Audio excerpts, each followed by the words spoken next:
So today we hope that we can present to the business community and political spheres a good understanding of the economic problems in Brazil regarding economic growth,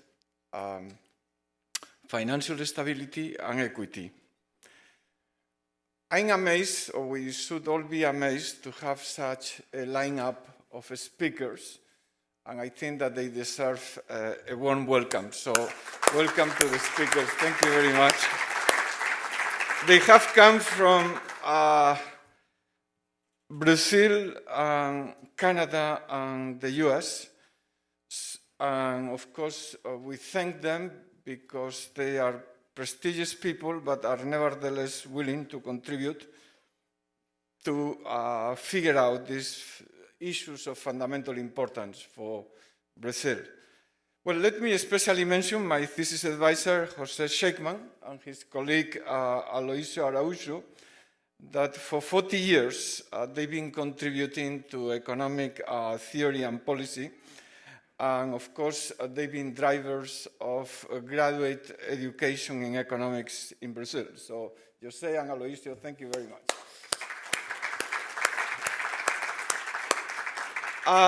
Let me also mention our team of organizers. We are praying for the technology, but let me thank you, Paulo Leme, Alex Horenstein, and Victor Philippe. They have done serious work, and this work is going to be noticed. I also want to thank all the wonderful staff that we have here at the Miami Herbert Business School that is being led by Daniela Valdivia. And finally, we should thank our sponsor, XP Securities. Marcelo is here, and they have taken the conference to a different level. So I want to thank them for their gift and for the desire to partner with the Miami Herbert Business School in this fundamental project and possibly in future enterprises. I also want to thank all of you for coming, and especially all the thousands of people from Brazil that will be following us in this conference. And let me now, present our dean, Paul, that we are giving him the honor of the opening remarks. Thank you.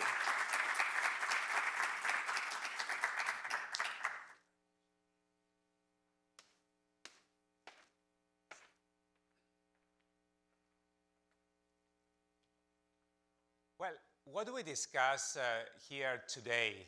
Among the notable speakers, the panelists, and all the great work that has been put together, we'll not just talk and have implications for Brazil. It will have global implications. Brazil is not just the largest economy in South America. It's not among the largest economies in the world. But the challenges and issues that are facing the Brazilian economy, you see here, climate change, the aspects of financial stability, aspects of how you're dealing with economic inclusion, have implications for certain in South America, and have implications more broadly for the entire world. So what has been discussed here today is really profound, is really important, and will have broad and implications for the rest of the world. So why we're here is something very important that has implications for many things beyond just Brazil, beyond South America, and around the world. So I'd like to thank everybody involved in the program to make it a successful event. Of course, from the people who are helping us live stream the event in Brazil and the rest of South America, and among 12 million people might be watching the stream. Also the people who are here, the distinguished speakers, panelists who are here to share their wisdom on this very important topic. My colleagues, Manuel, Alex, who put together this program, Pavlou for helping put together this great program. I'd like to thank also Alan Herbert. I'm hoping that he's watching us from his house today. He was actually the one who created this whole notion of studying and discussing the different economies in South America. We had programs in Argentina, in Mexico, now Brazil. Hopefully we're going to deal with many such economies in South America and beyond as part of this initiative. Special thanks to XP Private Bank. We are very grateful for your support to this event, and also for our previous support in executive education. Interesting for us as a school, Brazil is actually our #1 international partner in executive education. So we're hoping that we can do even more business, even more collaboration with the country of Brazil. And for whatever it's worth, my brother-in-law is Brazilian, so it's something that is very close to my heart and my family. And I visited there, of course, several times. A beautiful country, and for whatever it's worth, Rio de Janeiro is actually my favorite city. Such a beautiful place to visit. So for whatever it's worth, I'm also promoting the Brazilian travel economy, and that's a small part of the multi-trillion Brazilian economy. So great thanks to everybody who put together the program. Here at Miami Herbert School, we really believe in creating a global mindset for our students, for our faculty, our staff. So events like this one that actually pushes us to think bigger, think how different economies affect the broader climate are extremely important. So what's happening here has these broader implications, and we're very excited to have everyone here. So with that, again, thank you everyone for bringing this amazing program together. I wish you all the best. Again, thanks for putting this everything together, and I look you and wish you all the best for a most productive and inspiring event. Thank you very much.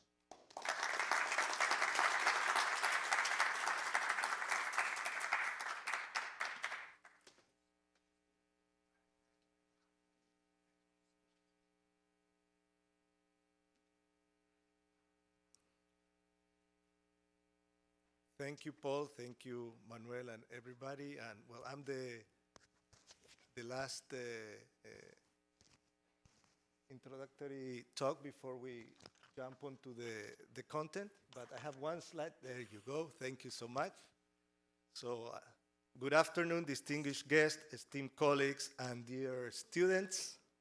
It is my great pleasure to join Manuel and the Dean in welcome you today to our conference. As the Program Director of Undergraduate Studies at the Miami Herbert, I am honored to help set the stage for today's discussion. This conference comes at a pivotal moment in Brazil, as Brazil is facing economic challenges at multiple dimensions that we are going to be discussing today. And at Miami Herbert, our approach to business education aligns closely with the themes of today's conference. We are we have top-ranked faculty that engage permanently in research, and as you can see from the Financial Times, we are ranked #2 globally in faculty productivity per capita. We offer students a flexible and an interdisciplinary curriculum designed to develop critical skills for success, and our approach has also taken us ahead in the rankings. Right now, we are the #1 business school in Florida and the 21 in the nations according to Poet and Quants, and the 16th in the nations according to the ranking of Princeton. We also have our executive rankings and graduate rankings moving up, and something that I know is going to make our students smile. Our current success in placing our undergraduate and graduate students is between 90% and 100% 6 months after graduation, so this also put us top in the nation in that regard.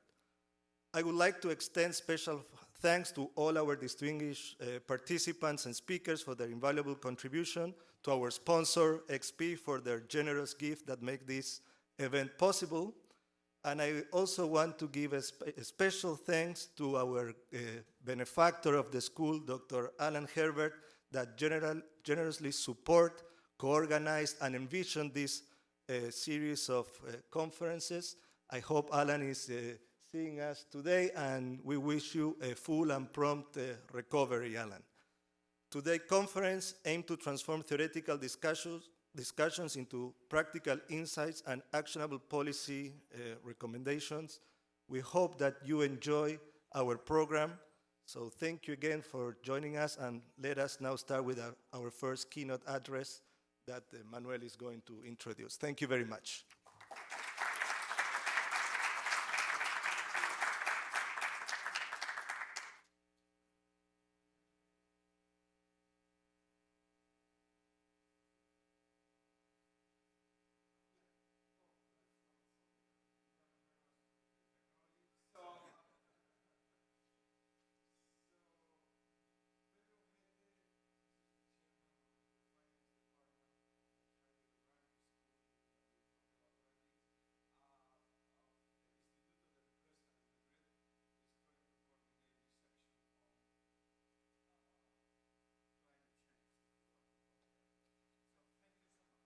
So thanks, Manuel, for the invitation. Thanks, everybody, for coming. It's a pleasure to be in this conference.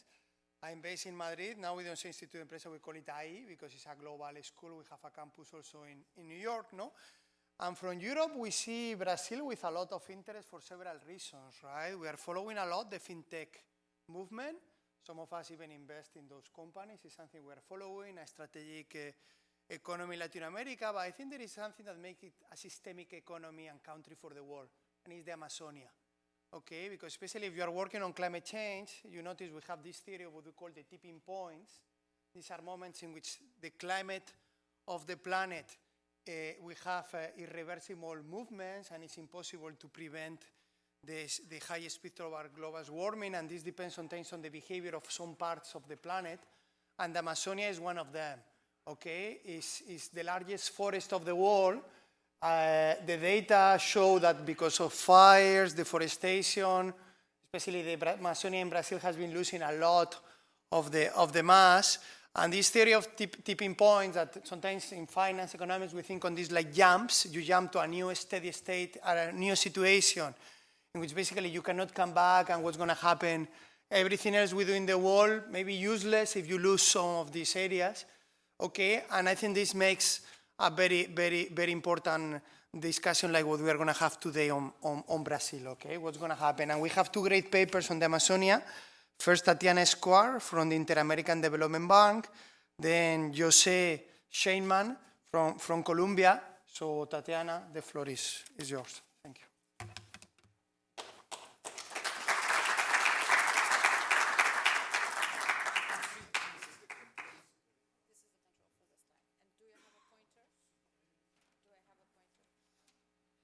Pointer, that's a good question. I don't know. I haven't seen one here. Hello. Good morning. Let me see if it works. Thank you for having me. Thank you, Pavlou, very much for inviting me for this conference. And it's quite challenging, right, to be talking in front of so many big names in macroeconomics and coming to talk a little bit about, you know, this small, big territory, which is Amazonia. So what is Amazonia again? Because sometimes we Brazilians, I'm Brazilian, we tend to look too much into our umbilical cords, right? So we think about Amazonia, maybe Belém, Manaus, and inside ourselves. But when we think of Amazonia as a whole biome, we're talking about probably, in terms of extension, the 6th largest country in the world, if it were a country. And it's extremely diverse. That's why I wanted a pointer, because I wanted to show you, because you can get a direct flight here to Paramaribo in Suriname, which does not speak Spanish. They speak Dutch colony. They have their own language, which looks very much like Portuguese, but it's not Portuguese. It's a mix of Portuguese, Spanish, French, and Dutch. It's a country with 93% of the forest protected, and it is a Caribbean country.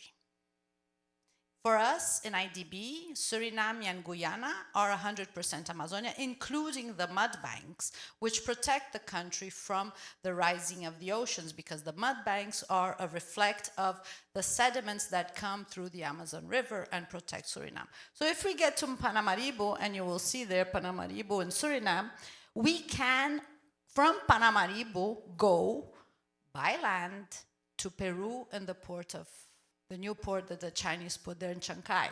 How can we do that? And this is very interesting, because the tendency we have is to think of Amazonia as an isolated place. Not only COVID showed us, especially in Manaus, where I'm coming from in Amazonas, there was this large spread of COVID, that COVID reached the most distant places very quickly, because you can go from Paramaribo by road, cross the river to Georgetown. Georgetown to Lethen, all paved until now. You can arrive in 2 hours. Lethen to Linden, and Lethen in the border to Brazil, and then you cross to Boa Vista, you come down to Manaus, Manaus, Porto Velho, that's the BR-319, which is a big discussion in Brazil now. Manaus, Porto Velho, Rio Branco, you can go to Cobija, Assis, Brazil, Porto Maldonado, you can get into the Pacific. So it is a very interesting and very complex place. It's extremely diverse. To start with, usually very romanticized, we think of Amazonia only as forest. Manaus, 2,200,000 people. Belém, 1,800,000 people. Santa Cruz de la Serra, 2 million people. So we have very big cities. Manaus, most of you, as good economists, are thinking about the Polo Industrial de Manaus, right? And thinking that what that big cost it is to the country. It might be a cost to the country, but on the other hand, it's the only industrial pole in an ecosystem of industries in any place in the world where we still have a significant amount of forest standing. What to do with that? This is a question for Brazil. And it's also, the first there is Paramaribo with this very strong Dutch influence. Then you have Iquitos, then you have Manaus, and here you have Atalaia do Norte, which is the frontier with Brazil and Peru. We all know today Atalaia do Norte and Vale do Javari because of a very sad happening in 22 when they killed Don and Bruno. Again, what is the economic cost that we have in Amazonia today? We all probably saw how high gold prices are going. $3,000 the gold futures last week, something like that, right? So what are the people in Amazonia putting onto their table and looking at when they're taking their economic questionings and they're looking at the prices of gold. And also this is very, very important when we start thinking about the dynamic in Amazonia. And then sometimes we start thinking about the markets, right? When people say, oh, there is a market in bioeconomy. What are the markets in Amazonia and how do they look like? This is Tabatinga. This is the port of Tabatinga. 2 piers, the same place twice a year. So there's the high level and the low level of the rivers, and things change dramatically. They change in the landscape. So in the dry season, this wasn't even so dry. This is 2015. I was there last year in the extreme drought. The river was much further away. And this is a high water season, again, also 2015, which was a very high water season, and it's all flooded. So this has a very important impact. And it has an important impact on people. It has an important impact on prices. I'm going to just, again, thinking about the diversity of cities, thinking on the diversity of climate and climate impact in local economies, looking into 2 cities, Manacapuru in Amazonas, in Óbidos in Manaus, in Pará. Both of these cities are not linked to the rest of the country by road. So they have the same infrastructure logistic. They are on the same river. So Manacapuru is Solimões, Óbidos is Amazonas. Óbidos is very interesting, as you can see by the river quotas, by the river pulse. So Óbidos has a very different type of pulse than Manacapuru. This is the level of the rise of the river and the lowering of the river. So during high water, it can go up to 1.2 meters, and during the low water, it can go to 20 centimeters. So this is very impactful, and where does that impact? It impacts on the prices of food. When I started working in Amazonia, the hypothesis we had is that during the low water, due to transport prices, food prices would be higher. When we started looking and really collecting prices in the city, so I did that for several years into 24 cities from Tabatinga until Óbidos, what we would see is a totally diverse pattern because the Amazon functions as the Nile. So the river plains are very productive. There's no irrigation, but there's a lot of plantation in the river plains. So these two cities, we see the variation of the river quotas. They both vary a lot, but the prices don't vary. And then the question here was, why don't the prices vary if they have the same variation in the river quotas and at the same time, they are not linked with roads? And the answer, which was very interesting, is that Óbidos, who knows where Óbidos is? You know, Óbidos is almost right in front of Santarém, where you have the port of Cargill, where you have the development of the road through the south of Santarém, and a lot of produce was coming in Óbidos from Santarém. Why am I saying all this? I'm saying that it's very difficult to have one answer for the whole of the Amazonia, because it's very distinct between itself, and climate, nature, and society impact the way the economies work. And Amazonia is very urbanized, and Amazonia has, in all of the 8 Amazonian countries, have the same problem, the worst statistics for anything, from HPV, cancer, to education, to violence against women, to violence against indigenous people, to access to sanitation. The worst in all the countries are in Amazonia. So we do have an issue related to enabling conditions for development in the region. And at the same time, when we're not from there and we decide, okay, I have a super solution for Amazonia, I'm gonna build this beautiful port, floating port, so they built this beautiful port. This is Novo Airão in Amazonas. It's a 2-hour road trip from Manaus. So you build a beautiful port, but it doesn't work because people, the size of the port, the width from the river, these canoes, these boats, don't fit there, so they continue not using the beautiful and modernized port. So there's an issue of understanding what traditional geography says, like the ways of life, os modos de vida, and the ways that the people use the river is completely distinct than what we imagine they should do. And at the same time, we start talking about bioeconomy and how bioeconomy will be, let's say, the salvation for the Amazon. Bioeconomy is very important because it exists, but it exists in a very precarious way. This is in Suriname. So Suriname has a very big maroon community, which is like our quilombolas in Brazil. And this is the production of oil, an oil from a native palm tree, done in a very rudimentary way, with a lot of problems related to work conditions of the woman who produced this marvelous product, but which, when it reaches the market, it's like a ridiculous price, and it, in fact, never gains a market in the more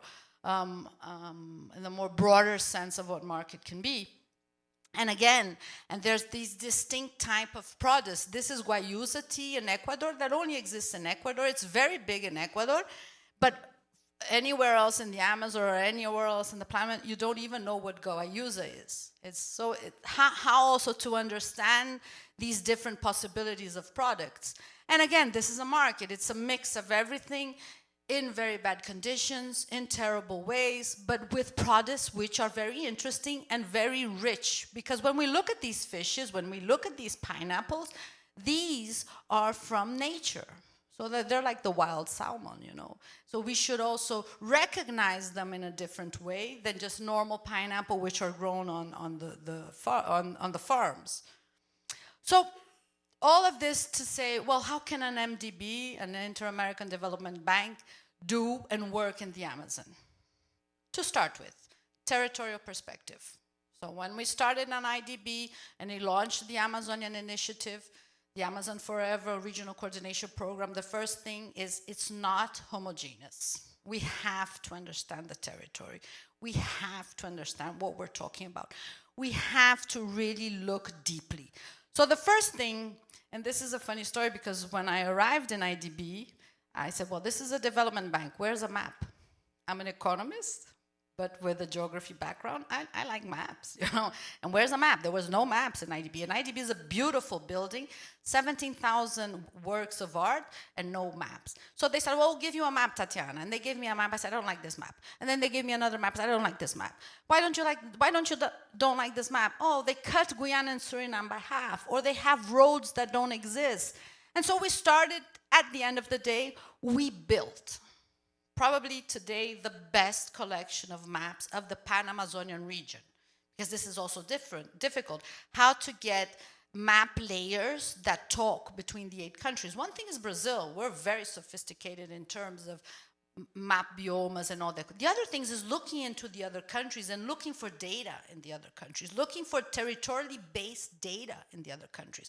So we put together Amazonia 360 Plus, where this is not only a map, it's also an intelligence hub. We're going to launch now. So on top of this map, we have hexagonals, small hexagonals, where we can really zoom in and put layers of information, and we have AI, which is able to answer questions.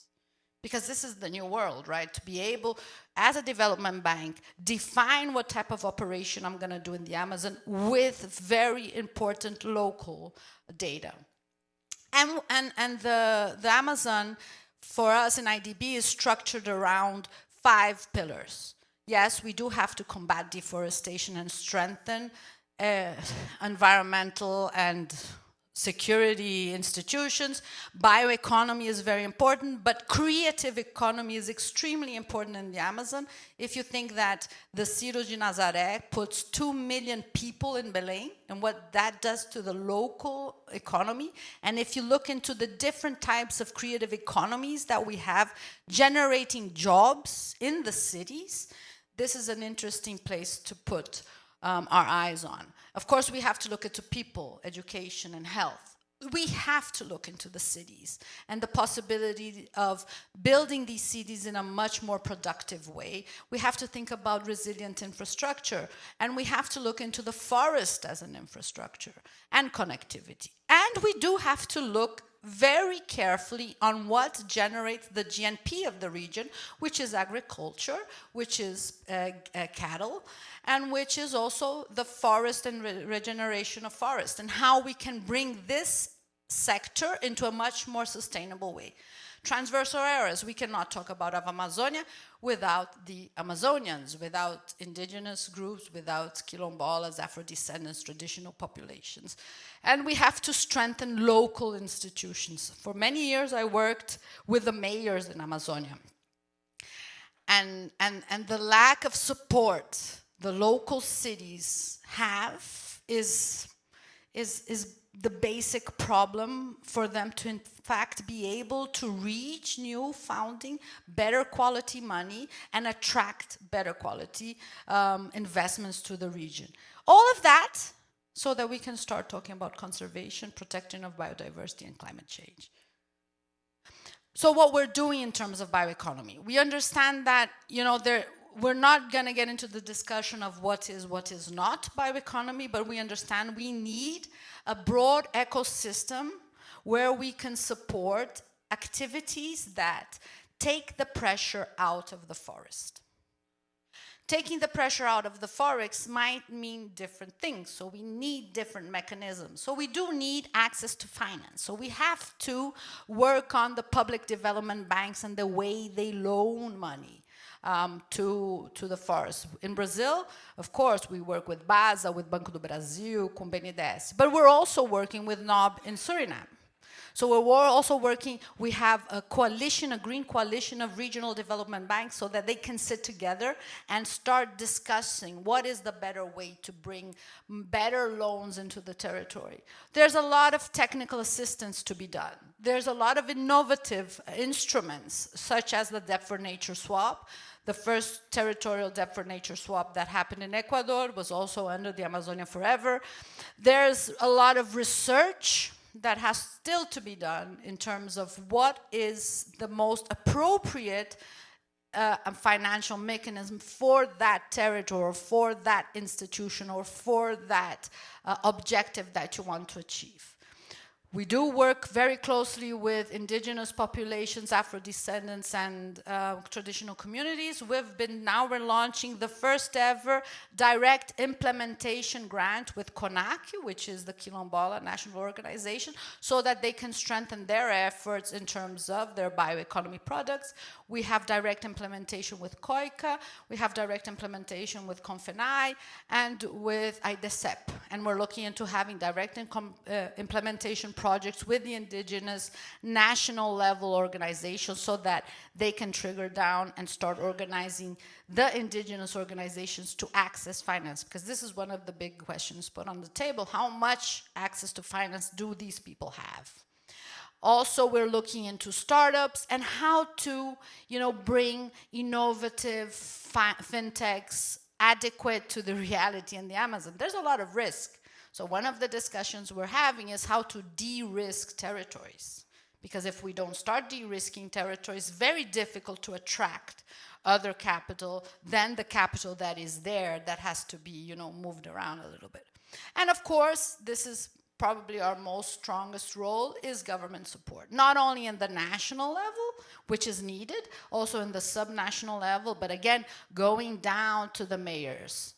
And with that, we have a forum of Amazonian mayors, also bringing them together and trying to understand what is needed to prepare them. What is the readiness needed for those cities to augment their productivity so that we can, in fact, de-risk territories and bring other actors into place. Again, because I was looking very much on this week on the price of gold because of gold mining and how much gold and narcotráfico and all of this is taking care of the territory.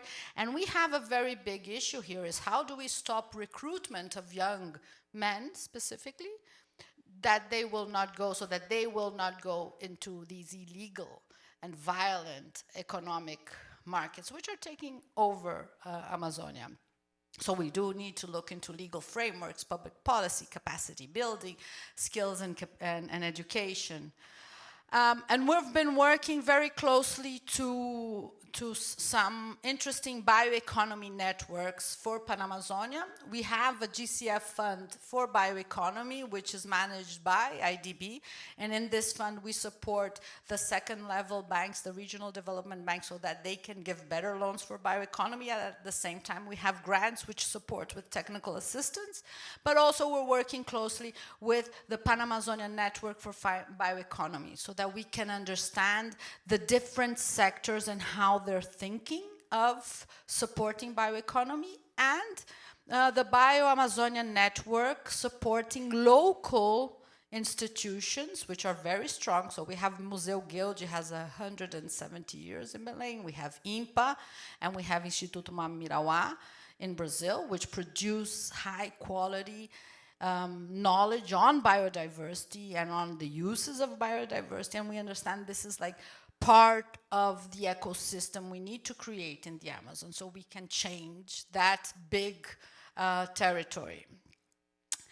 And one of the issues when we're talking specifically of bioeconomy, because we say bioeconomy, but not every country understands bioeconomy on the same way. So we did this short research paper where we looked into the 8 Amazonian countries, just remembering you, Brazil, Bolivia, Peru, Ecuador, Colombia, Venezuela, Guyana, and Suriname, on what do they understand as bioeconomy. And the answers are very different. And this is interesting because if we want to have a direct dialogue, if we in fact want to be understood, we need to know how to talk about it and what is the best framework of investment so that we can reach impact. So the big question here is, what is the impact we want in Amazonia?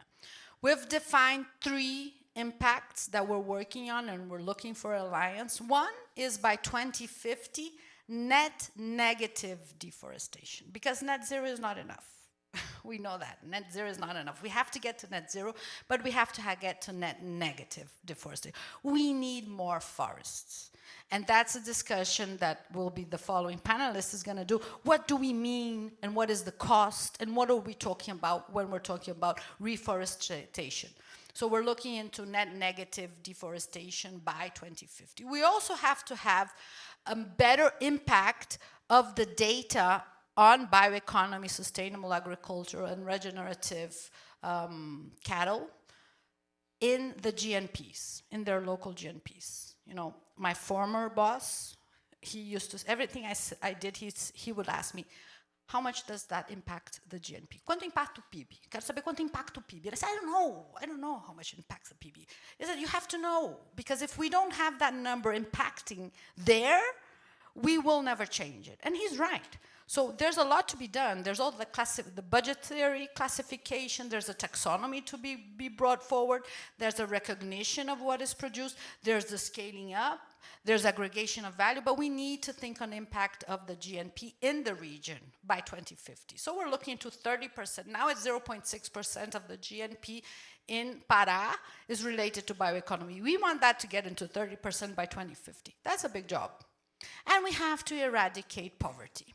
You know, and then there's a lot of discussion of what that means. Niles probably knows a lot about that, but for me, it's like, you know, maternal mortality rates in Amazonia are absurd. If we can move that needle, we have to do a lot of things, and maybe that will start moving the needle of eradication poverty. So thank you. This is just very quickly a little bit of what we're looking into Amazonia.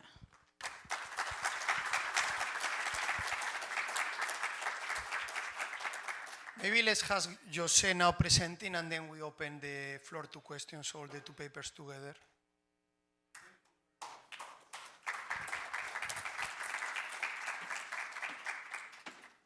Minutes you want? No, I'll grab it. How many minutes you want? So you are supposed to have 5 minutes. 35, but... Yeah, no, it's okay. I just wanted to know what it was. What was the thing? And how do I pass the, do you have a little clicker? Yeah. All right, the green I suppose is. Okay, so my name is José Scheinkman. Manuel was my student in Chicago. In fact, I have many students here. Pavlou was my student in Chicago. Alberto Ramos was my student in Chicago. There are many former students of mine from Chicago here. I'm very happy to be here.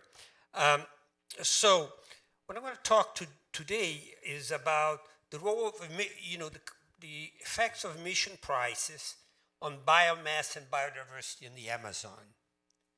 And, okay, so first of all, this is work with my long-term co-author, also professor of many of these guys, Lars Hansen, and also Ted Munson, who is a computational scientist at Argonne National Lab, and Juliana Assunção, who is an economist in Brazil, a very distinguished climate economist in Brazil.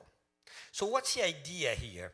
We want to investigate the potential social gains of preservation and reforestation in the Brazilian Amazon through the lens of a model which is both dynamic, because, you know, it takes time to accumulate forest. Okay, it doesn't take that much time to take the forest down, but it takes time to accumulate forests on the one hand, but also very spatial. That's what Tatiana said. If you look at the Amazon, all the trees, for me, grew up in Rio, all trees look the same, okay? But if you start looking at the data, they're very different, okay? So that makes the problem very different from a point of view of an applied mathematician. That's a very high-dimensional problem that's dynamic, okay? So it becomes very complicated for computations. And by the way, we want to produce numbers. So we want to go beyond just making some qualitative observations, but get into the numbers, okay? So how do we do that? We need two kinds of things. We use a lot of satellite data, okay, to kind of figure out, and a lot of good econometrics. By the way, economists are great at getting data from particular places and kind of figuring out what's the general, how to extend it to places where you don't have observations. That's what econometry is all about, right? We're trying to figure out something from the data that we have, and because we don't have great data in general, when you look at data like this, you say, this guy should have done a much better job than they did, and we can do a much better job than scientists do. Because basically scientists believe on averages, because they have so much data, so they just compute averages. So we can do a better job at this. And the other set of data that we need, and that's why I'm only going to talk most of the time here about Brazil. I won't talk about the whole Amazon, because there's no good economic data except in Brazil, or there's no good economic data that we know of except in Brazil. I tried to ask help from the IADB, but apparently they don't know anything either, so probably the data doesn't exist. But it's very hard to extend this data. We'd love to do it, okay? So this data documents, as Tatiana said, a lot of cross-sectional variation. So you can't, I have a colleague with whom I've done some work. She's a great ecologist in Brazil. Her name is Mariana Hirota. And Mariana says, we wrote a paper together, we published in a science journal, and she tells me, you can't call something the Amazon forest. There's no such thing as the Amazon forest. What there are Amazon forests with an S at the end, okay? So that's a very important distinction, and it's true, okay? Now, there's, of course, computationally, we have two kinds of restrictions. The data on the economy is much more restricted than the scientific data. And also there's a computational problem. So we divided the Amazon in 1,043 sites. That has to do with projections. You get a strange number, dropping sites that don't really overlap the Amazon, but are in the same projection. And each one, it's this Amazon, is very big. So each one is 67 by 67 kilometers. That's like country size sometimes for in Europe. So the first thing I want to show you is this map. And again, I restrict it to Brazil, even though the map on the left I could do for the whole Amazon. I have it for the whole Amazon, but the map on the right I can't do. This map has each map refers to one type of productivity. On your left is the carbon absorption of the forest, okay? And you can see that carbon absorption has kind of a gradient to the northwest, okay? And on the right is the potential cattle productivity of all these different pieces of course, there's lots of places which are no cattle, okay? By the way, cattle is 85% of the land which has been deforested and not abandoned is occupied by cattle. So what we did, we assumed that cattle productivity tells about the productivity of the whole region because you don't have other data than that. But that's what cattle does, and you can see that's almost the reverse. It looks very negatively correlated, but it's not so high. It's about 0.33. So it's negatively correlated, but there's a lot of choices to make. So something which is very important from an economic point of view is the model assumes, when we think about the potential for reforestation, we think of natural reforestation. It means just abandon the land and let it grow, okay? The minimal thing, like taking away the stuff which is there, is extremely cheap. Few tens, it's on the tens of dollars per hectare, so it's pretty cheap. And why do we do that? Because, first of all, there has been a lot of the Amazon that has been deforested has been abandoned. 20% of the deforested land is currently abandoned. And you can look at sites that have been abandoned for at least 6 years. Map Biomas, which is this great data source, tells you year by year the use of land. And so you can see places that have been abandoned for at least 6 years. And you can measure how much carbon you have there from the satellite data. Okay? So combining those two things, you know how much carbon you have there, you can get a kind of, you can fit a growth equation. And in fact, they do slightly better than the growth equation that we use, which is fitted for the whole Amazon. Okay? So it tells you that natural reforestation works very well. So there's other reasons you want natural reforestation. First is that there's a lot of problems when you do local reforestation. You know, scientists, you know, ecologists know a lot about things they call edge effects. You know, you get fires from economic activity, the fires spread through the forest.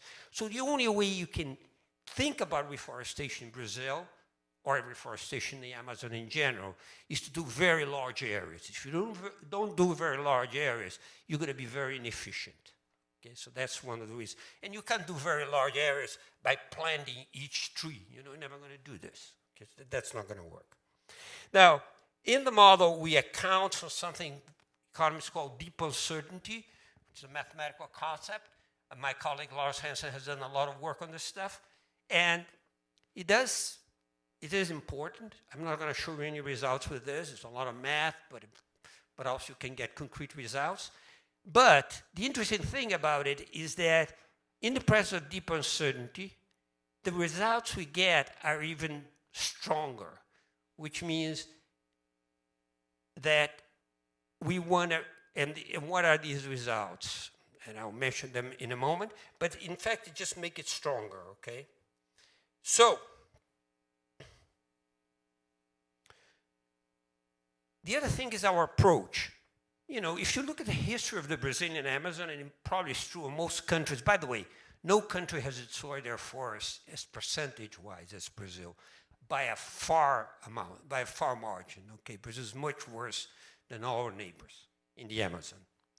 But the history of Brazil is very simple. First, the military had this paranoia about the American stake in the Amazon and paid people to move to the Amazon, but also told them, if you don't destroy the forest, you lose the land that we're giving you. Okay? So that's really pure government action. Since then, we have had a history of changes in governments, okay? And these changes in governments were such that some governments help a lot to maintain the forest. Okay, they avoided deforestation. I'm talking here in particular about the first Lula government. I'm talking about really started with Cardoso, who built the technology, the first Lula government, and probably most of the second Lula government. And then you have governments that became much less protective, like the Dilma government. And then you had the disasters of Bolsonaro. That's another degree. But that was the history of protection of the Amazon. So the first thing we try to do is this: how much do Brazilians value the Amazon? Okay, that looks like a crazy question because the Amazon is big and so on. But economists have a tool for that. Okay, we call that reviewed preference, right? So we kind of look at people's actions and trying to figure out how much people value this stuff. You know, if I go to a restaurant and the price of steak is the same price as tuna, and I order steak, at least that day, I prefer steak to tuna, at least that day, okay? And you can do exercises like that. So you can do an exercise like this for the Amazon. You take the model, you know, think about how much it costs to reforest. You think how much productivity you get from cattle, okay? Put the two together, write the whole dynamics, and follow the history of deforestation of the Amazon until a certain period. I can tell how we chose this period. That's not so important at this point.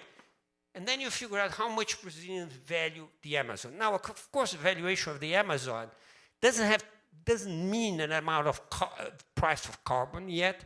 Probably means, you know, the resources of the Amazon. You get things like nuts. You get natural rubber and so on. But you can translate that, since the forest is carbon, essentially, you can translate that into the price of carbon. And in the case of Brazil, it turns out that the price is $6.6 a ton. It's a very low price. Okay, if you think that the ETS is trading carbon over $100 a ton, you know, let's say 6% of the price of the ETS. So it's a big difference. But that's the price. We start with that price, and then we ask the following question. If you had a transfer to Brazil, clearly if Brazil stays by itself, the price would be 6.6, right?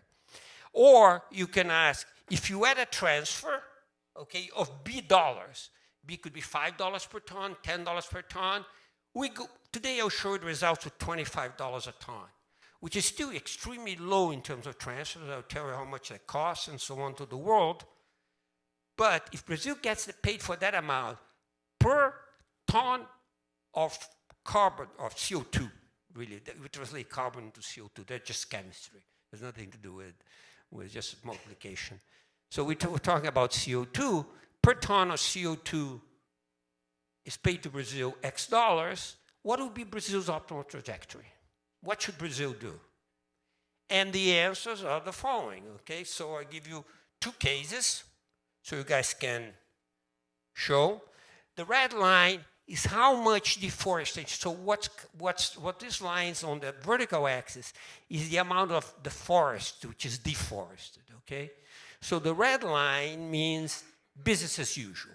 You get nothing, you continue in this trajectory, okay?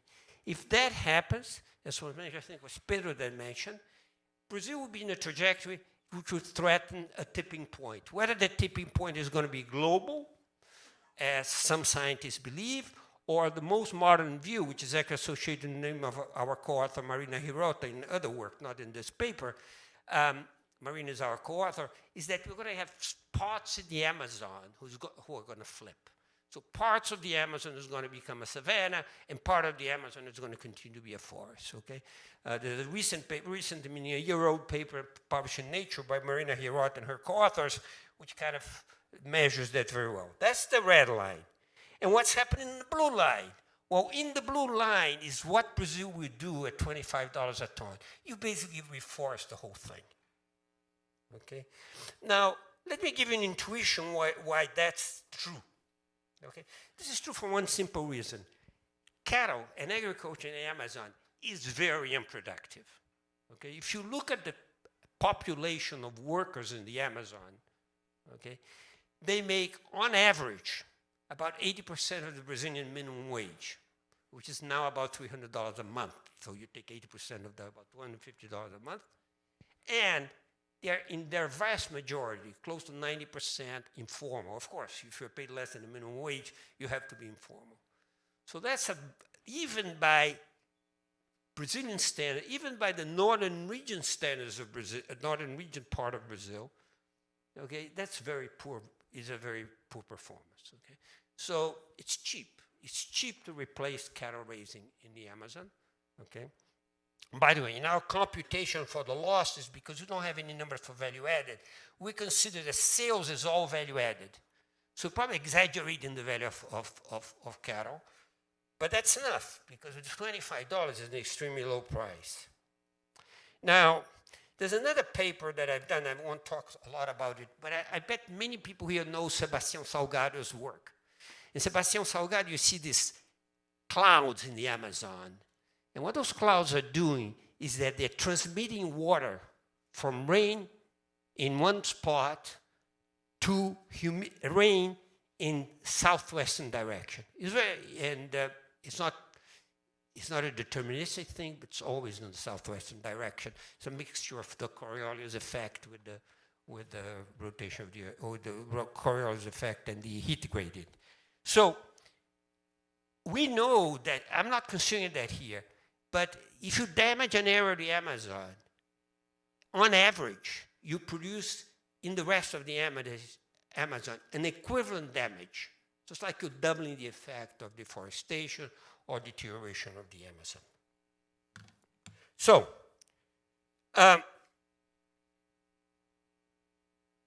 another very important thing to use a dynamic model is that most of the questions have to do with climate. I say in 30 years, we're probably going to have what I used to call Bill Gates' machine, which will capture carbon from the air.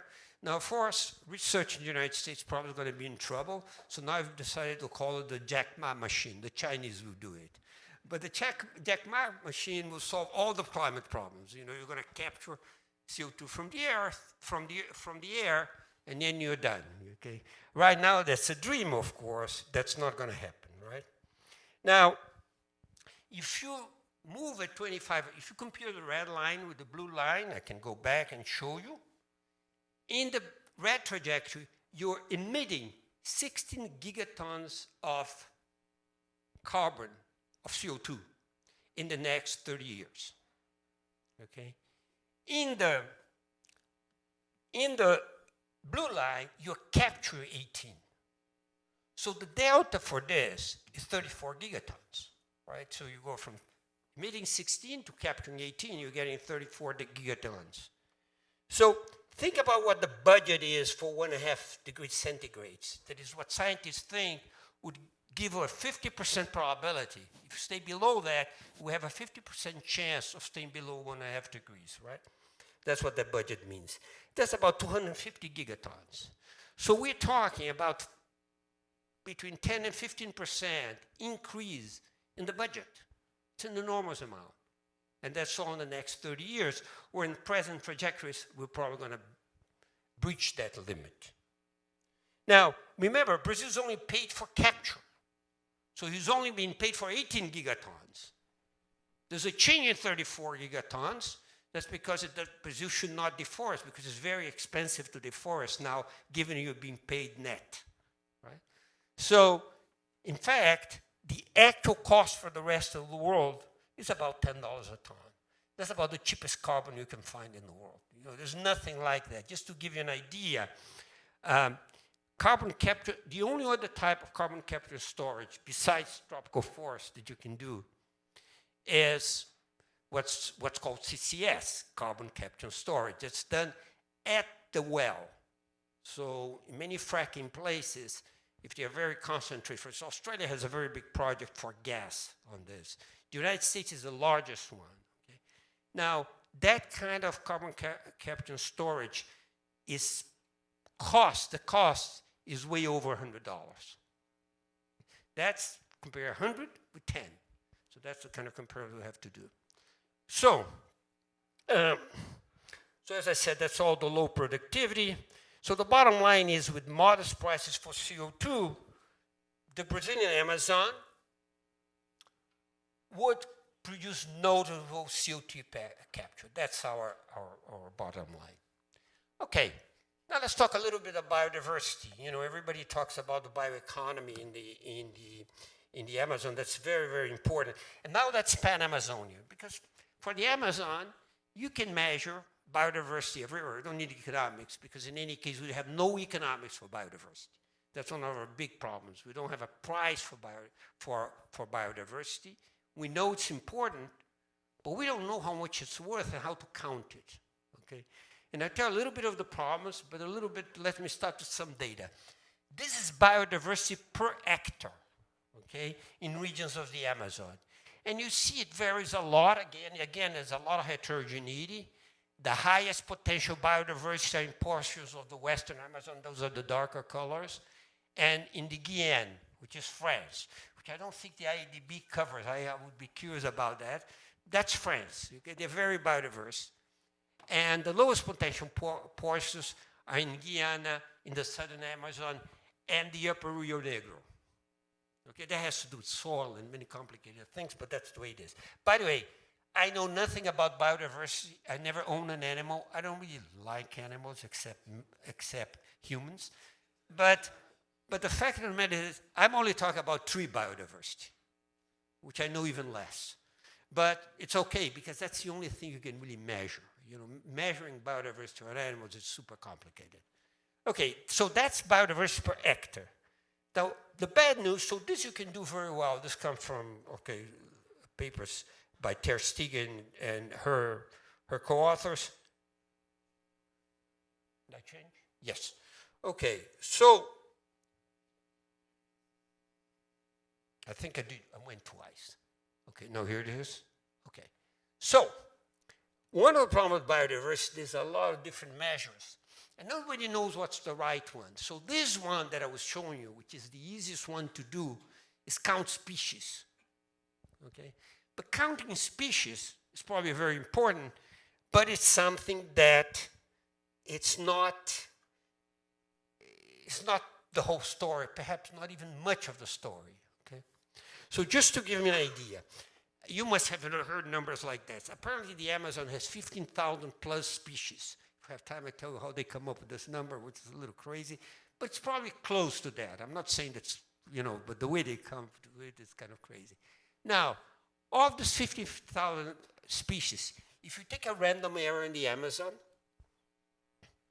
and you ask, how many trees in this area make up 50% of the trees, of all the trees? How many species? The answer is 2%.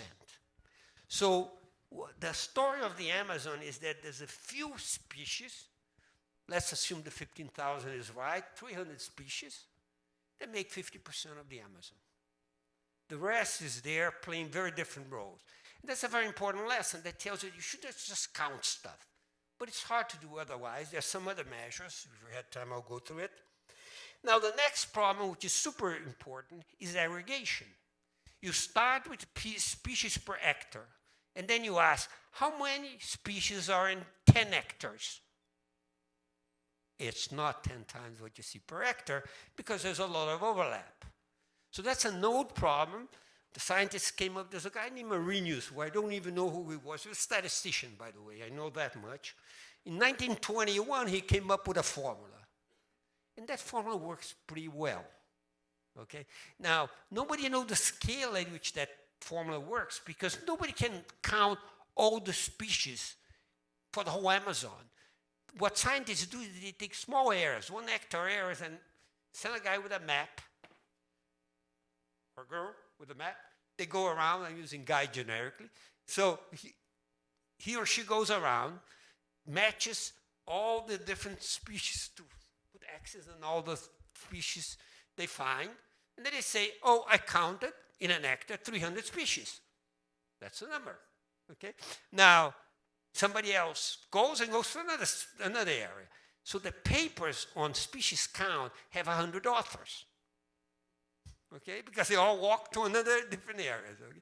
Now, how do you aggregate that is very difficult. So the Arrhenius formula says the following. There's a constant that depends on the biome. I'll finish in 5 minutes, okay? There's a constant that depends on the biome. Even within the Amazon, there are many biomes, of course, but there's a constant that depends on the biome. And you take a 1 hectare measurement, okay, that gives you that constant, okay? That depends on the biome. And then they take the area is 1, you get 1, and take to a power 1/4. That's for tropical forests, okay? For other groups, you do that for animals too. You do that for birds.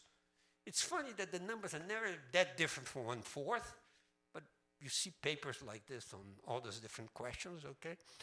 But this is for trees. In tropical areas, you get 1/4. That's called species area relationship, because it basically tells you that for an economist to say, well, there are decreasing marginal gains to area. The bigger the area, the less the impact in terms of, because you probably get more overlap from the area that you've been. Now, there's a very important point to learn here. If you take the species area relation, say loss of territory, not only loses biomass, I mean loss to the forest, of territory of the forest, loses biomass, but also loses biodiversity. And you have the formula for that, okay? So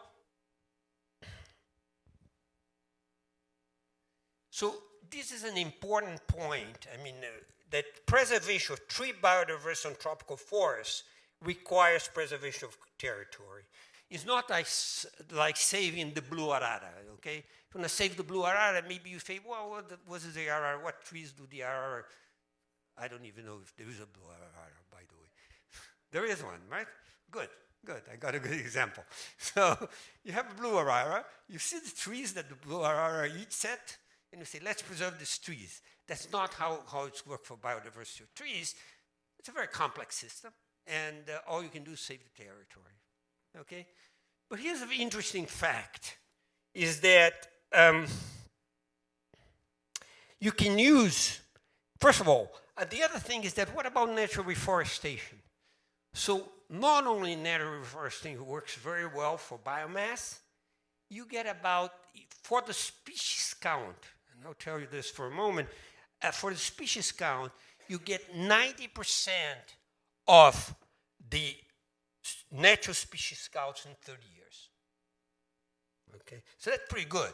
So you're getting very fast. Again, you can fit an exponential given those numbers, okay, if you know where you want to reach. So that's what we've done. And then so you can use the species areas relationship.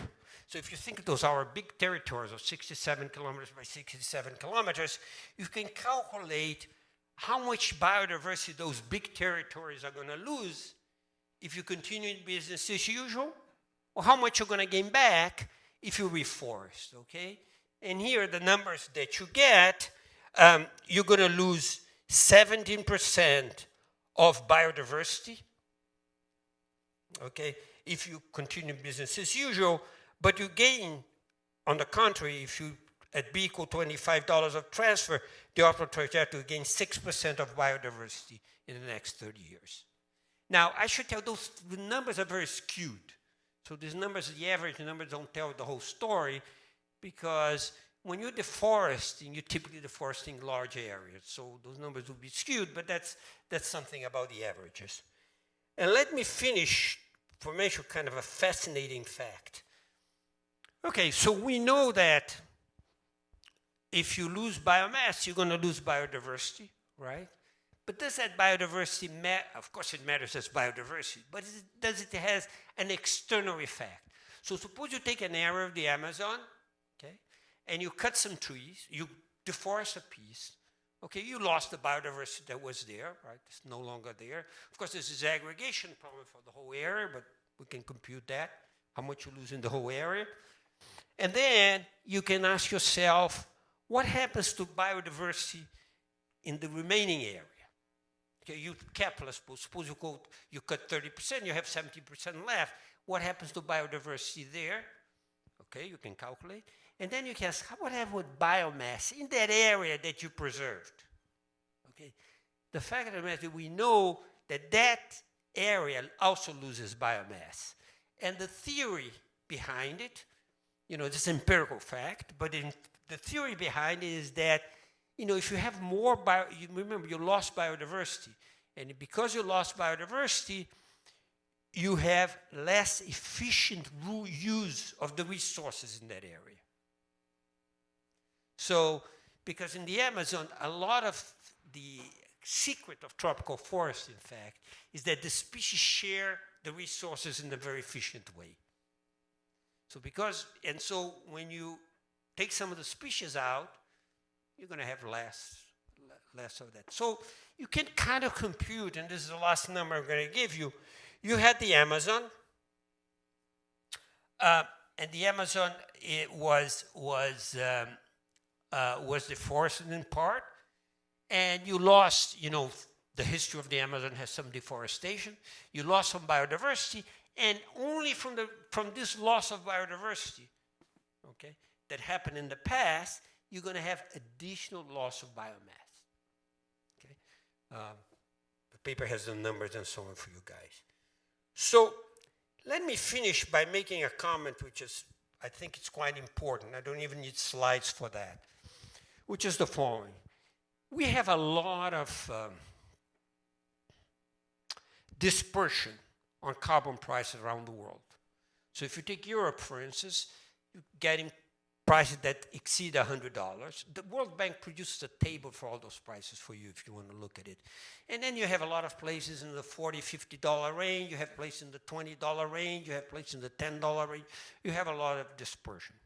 Now, an economist, and I was telling some of my former students, they remember that the first thing an economist says is this: look, this is a global externality, a ton of CO2 in the atmosphere. It doesn't matter what's produced. It's going to affect everybody equally. So what do we say about what should be the price? How much divergence we should have across prices? The answer is zero, right? You have a common bad, you should tax it exactly the same way everywhere. Now, so from that point of view, I've been insisting in policy discussions that I've been having lately that the Amazon is not only a cheap place to produce carbon, but Brazil could be financed. You don't even, in some sense, you don't even need transfers. What you need is recognition of credits from the Amazon forest for the rest of the world. In fact, the Paris Convention has a clause on that, but has never been used effectively. There's a little bit. South Korea lets you satisfy 5% of your quota. There's something like that. But the fact of the matter for an economist, and here we're in an economic school that teaches business and economics, the answer is very simple. Let's equalize, let's make every equal quality carbon capture be worth the same everywhere. That's the only answer an economist can give, right? So, given an answer, what about the Amazon? Now, we know historically, this was particularly true during the second part of Lula government, we can really stop deforestation of the Amazon very cheaply. So my co-author, Juliana Assunção, calculated that the using the satellites and the kind of heavy punishment that people received, you know, mostly destruction of machinery used for deforestation, the cost was about $1 a ton. So it's very cheap to stop deforestation in the Amazon. If you combine that with the fact that if you do something globally, you should not have natural fires in the Amazon. All the natural fires are being caused by edge effects. So if you put those two things together, you say that's really, it's unavoidable to conclude that the Amazon, the carbon capture in the Amazon, and in probably all the other tropical forests, we don't have the economic data for that, is an incredibly efficient way of reducing CO2 in the atmosphere. Thank you, guys.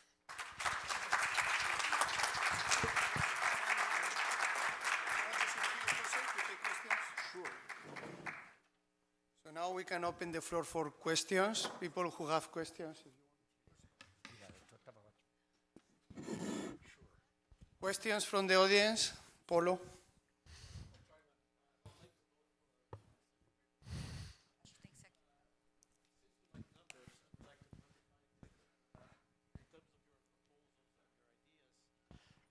You know, for example, those optimal pricing, how much it would be like as a percent of GDP of Brazil, for example? I mean, if you were to try to calculate that. Yeah, okay, so the flow, of course, would vary with the year.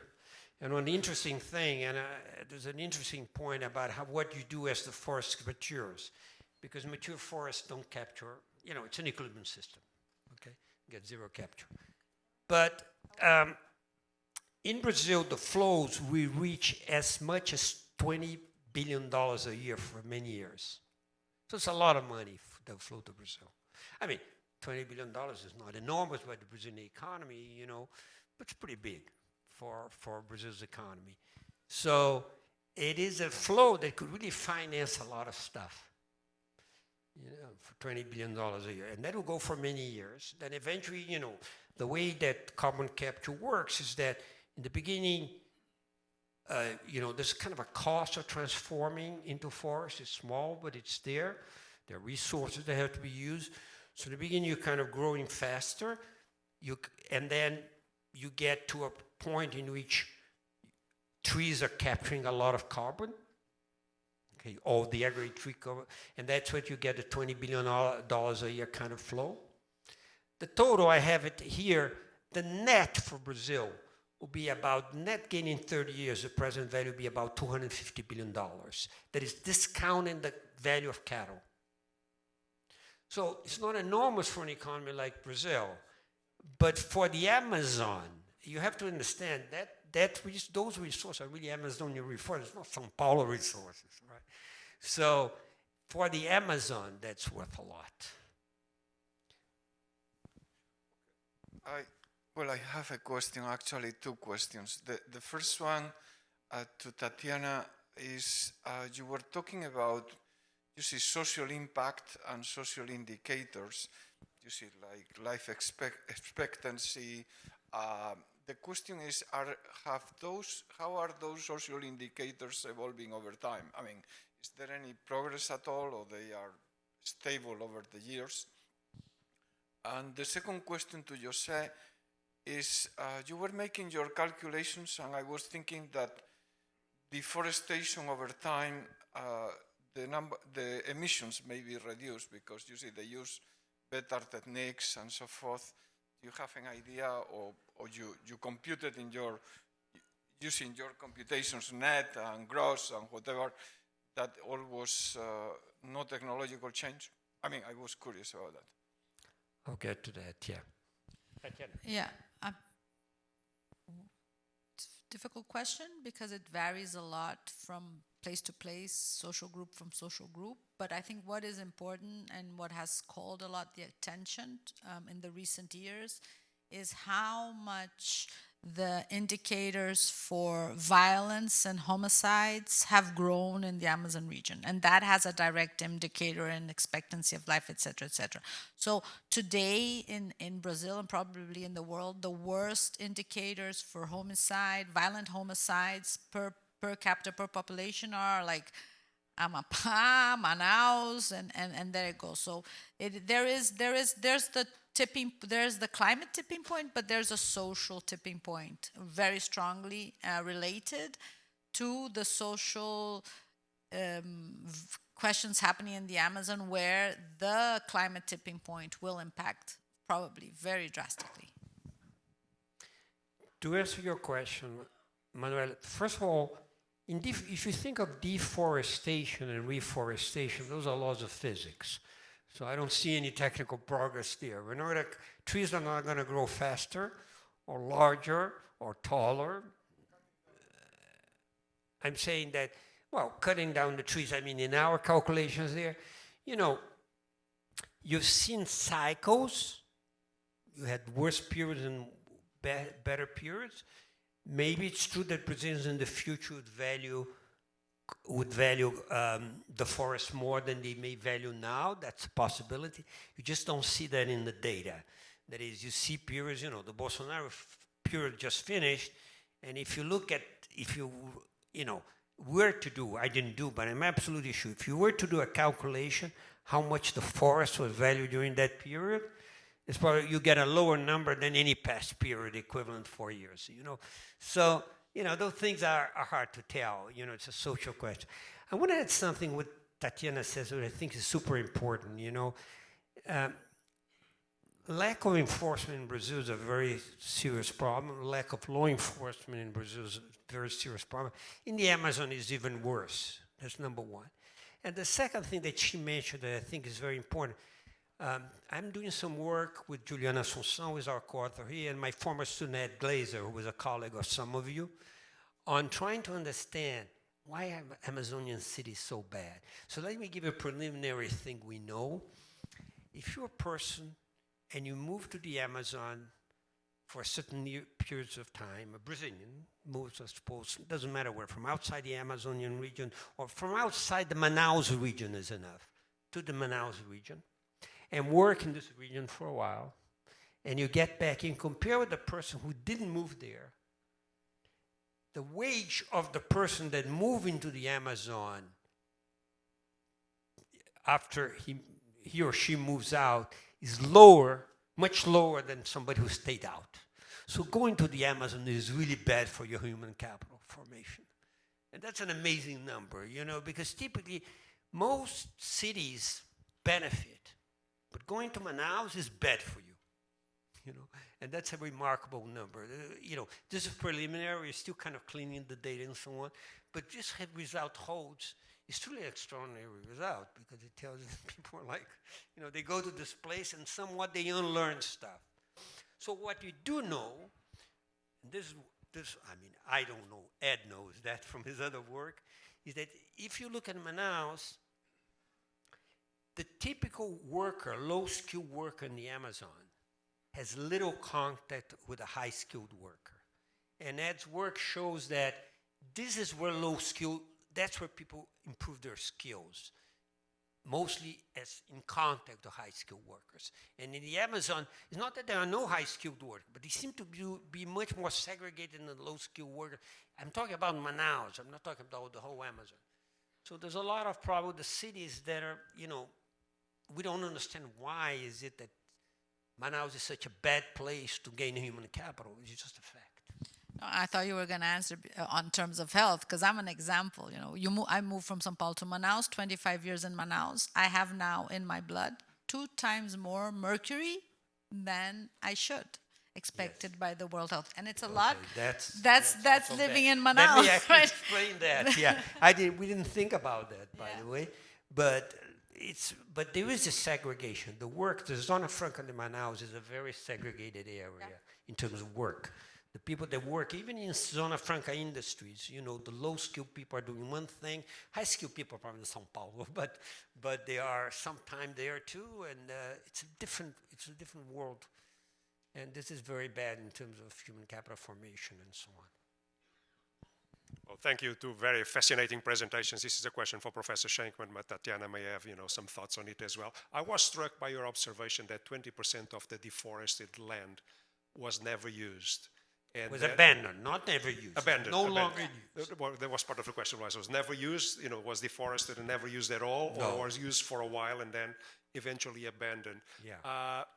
Assuming that the Amazon is not like a homogeneous piece of land, and you also made the observation that then the reforestation was much faster 6 years later than what your model will predict it. That is the reason why it was eventually abandoned. That it was that the forest was so aggressive and buoyant at that particular space that was eventually abandoned. Well, there's part of that. One of the reasons we get this edge effect fires in the Amazon, I'm told, I don't know for a fact, but one of the reasons people attribute that is that trees keep growing. You put it for cattle, and you put the grass, and all of a sudden the trees start appearing. At the end of the season, they burned. One of the reasons they burned because they believed the grass will become stronger. I don't really know. But then also because you get rid of all these things that grew that you didn't want in your land, okay? So that's part of the story. But the real story goes back to this question you're talking about. Why is the Amazon has so many types of trees? It's because that's a terrain which is relatively poor, but the trees share those resources in a very efficient way. That's what determines the biodiversity. Henry Ford had this crazy idea, which looked very good at the time, to take away a piece of the forest, and he actually did that. It's not that far from Santarém. And he destroyed that area and planted rubber trees. Okay, and he was never able to make that thing function because there were plagues that came that don't happen to the forest because there's too much concentration. One thing, whatever caused the plagues, found that's really good food. They all moved there. There was no help from trees, no sharing of resources and so on. So they tried that thing. That thing lasted for about 20 years. They could never make it go. That's a symbol of the Amazon, why it's a bad idea to take out the forest, it's very poor land. And so even for cattle, cattle doesn't need much, especially there, That's why cattle is so unproductive. They put a few heads of cattle in a big area and plant, but even for that, eventually the land is not supporting the cattle. So those two things work. I don't know which one is, I don't even know if one can figure out which of those two things are more important. But in whatever reason, they abandoned, this 20% of the land that has been deforested. If you look at today, will be growing at maybe there are quirks in the Brazilian law because most occupation is illegal, but you can gain usucapião. And once you gain usucapião, if you abandon it for 6 years, you lose it. And that's why we only use data from forests which are older than this place that have been abandoned for at least 6 years. Because if it hasn't been abandoned for less than 6 years, maybe somebody else is going to come in and try to, or even the entrepreneur himself will try to go back and so on. We don't really have good data to figure out. And there's also the whole value chain of not only land prices, but also who occupies when and how. So it's very interesting for you, profit-wise, to go into a new land, even though you have to cut it down, but there's the value of the wood that you can sell. And then when you put it down, you sell it to the other guy who comes and put this very low value cattle that, and then he goes on to the other one. And so there, Juliana Assunção did a lot of work on that, how this expansion of this territory is also related to this feeble legislation on land protection and productivity of work, productivity of capital and land. I think Tatiana is right. I think there has been some, mostly done by the developed countries, stop stopping the wood value for people. So right now, if you look at the Amazon and you look at piece of land which is clean, it's worth more than the one that has the forest, which is whatever you get from the wood doesn't pay for the cost of deforestation. The difference is about $400 an hectare, something like that. We'll have this number in the paper. It's not that we know a precise number, but I don't have it in my head. But it's about $400 an hectare. So that's what happens now. So you deforest, you get whatever you can get for your wood, and that you sell, but you still are willing to pay $400 more for naked land than for forested land. But it's true that this value was smaller in the past, so because you could even get more money for the wood. But now it's about $400.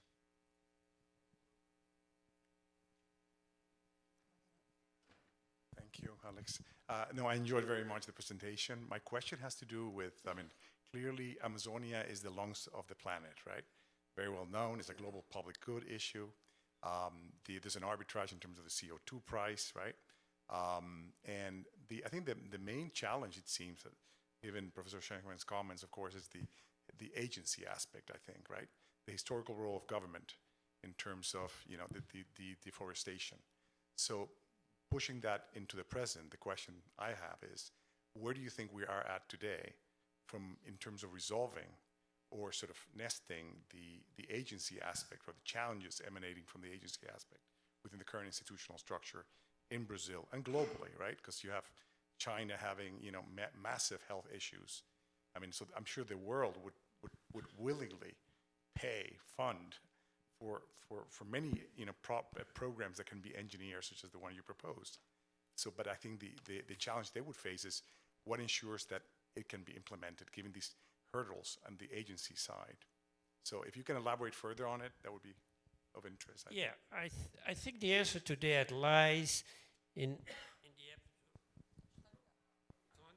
the I think the answer to that, Tatiana, I'm sure she'll have something to contribute to this question, but Brazil has done it, and it was cheap. Satellite data is very plentiful and cheap, especially at scale. If you want to use satellite data to find out what color shirt you are wearing today, that's expensive. You have to put a satellite to follow you, whatever, and to find you. But it's very cheap to do those big things. And that's the numbers that Juliana produced of less than $1 a ton tells you that it's very cheap to stop deforestation. But it's a part of the general problem of Brazil that Tatiana raised. We need better governance of the country as a whole. We really need this. We need better, we're getting, she's talking about crime in the Amazon and homicide in the Amazon, which is a particularly bad problem. But we also have a lot of problems, in cities like Rio and São Paulo and so on. So we do need a lot on that front.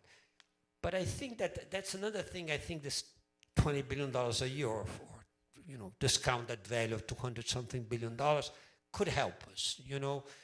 Some of this money could be to relocate and find jobs.